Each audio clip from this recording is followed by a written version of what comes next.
27ാമത് പ്രവാസി ദോഹ ബഷീർ പുരസ്കാരം 2024 പ്രശസ്ത ശില്പി കാനായി കുഞ്ഞിരാമന് 50,000 രൂപയും ശില്പവും പ്രശസ്തി പത്രവും അടങ്ങുന്ന അവാർഡ് തിരൂർ തുഞ്ചൻ പറമ്പിൽ നടക്കുന്ന ചടങ്ങിൽ സമർപ്പിക്കുമെന്ന് പുരസ്കാര സമിതി അറിയിച്ചു.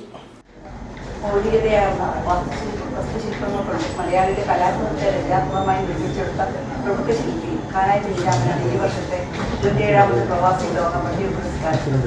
മലമ്പുഴ ഡാം ഗാർഡനിലെ യക്ഷി, ശംഖുമോൾ ബീച്ചിലെ സാഗരകന്യക, കൊച്ചിയിലെ മുക്കോലപ്പെരുമാൾ, ത്രിമൂർത്തികൾ തുടങ്ങിയ അനുഭവ ശില്പങ്ങൾ കൊണ്ട് നമ്മളെ മനം തോർന്ന ഒരു ഈ വാസ്തുശില്പകാരന് ഇപ്പോൾ 86 വയസ്സുണ്ട്.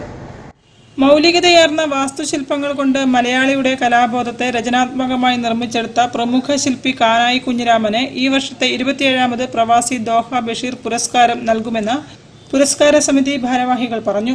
50,000 രൂപയും നമ്പൂതിരി രൂപകൽപ്പന ചെയ്ത ഗ്രാമഫോൺ ശില്പവും പ്രശസ്തി പത്രവുമാണ് അവാർഡ്. അവാർഡ് ജേതാവിന്റെ ഗ്രാമത്തിൽ നിന്നും അദ്ദേഹം തന്നെ തിരഞ്ഞെടുത്ത മിടുക്കനായ വിദ്യാർത്ഥിക്ക് MN വിജയന്റെ പേരിലുള്ള 15,000 രൂപയുടെ അവാർഡും ചടങ്ങിൽ വെച്ച് നൽകും.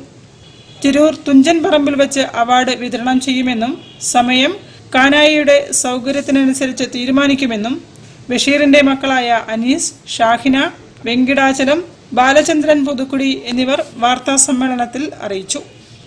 News bureau, Kozhikode. വാർത്തകളിൽ ഇനി ഇടവേള. ക്യാൻസറിനെതിരെ പൊരുതാനായി കാലിക്കറ്റ് സിറ്റി സർവീസ് സഹകരണ ബാങ്കും MVR ക്യാൻസർ സെന്ററും സംയുക്തമായി അവതരിപ്പിക്കുന്ന ക്യാൻസർ ചികിത്സാ സഹായ പദ്ധതിയാണ് മാസ് കെയർ.